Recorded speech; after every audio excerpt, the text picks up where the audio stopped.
sharing you guys the condominium unit that we rented during our stay in Davao for overnight.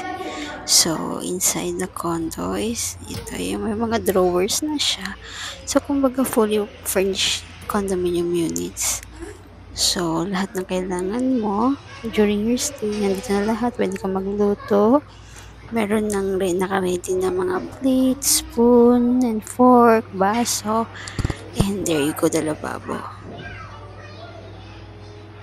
And meron ding electric stove. May free wifi. May water. May TV.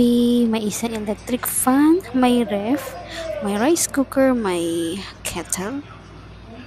So this is the dining area.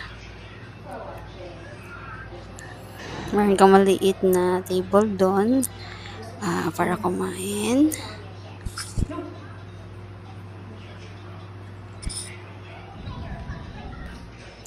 And this is the bathroom. Inside the bathroom, meron ng washing machine. The shower. The shower, meron siyang heat and meron din cold. The unit has 2 bedrooms. So this is our bedroom with a small bed. Of course, meron siyang aircon. Salamin.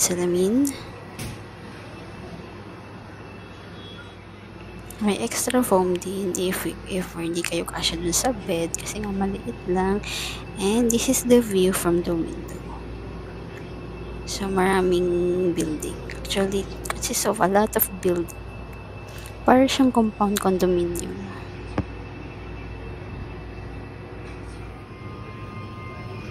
Yan, other buildings.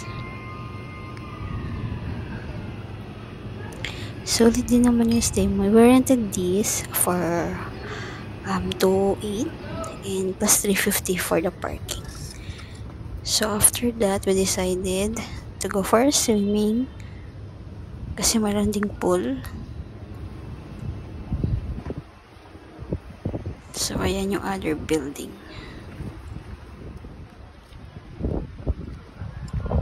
So madami-dami cars. So ibig sabihin, I don't know if nag-rent din ba yung iba dyan or talagang nakatira sila dito.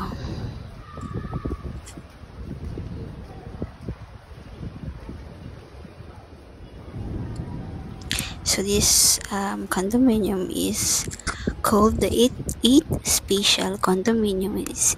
It is located in Maa, Davao City.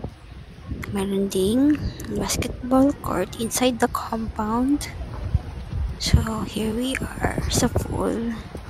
The first pool is for the kids.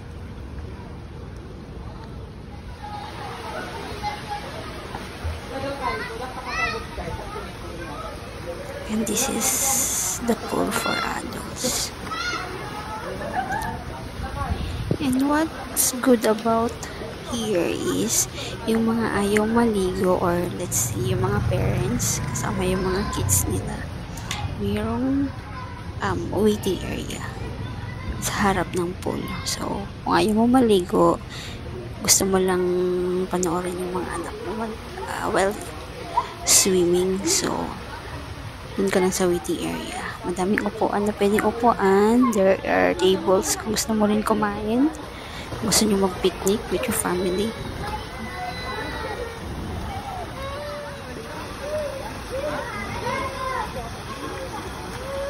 That's all. Thank you.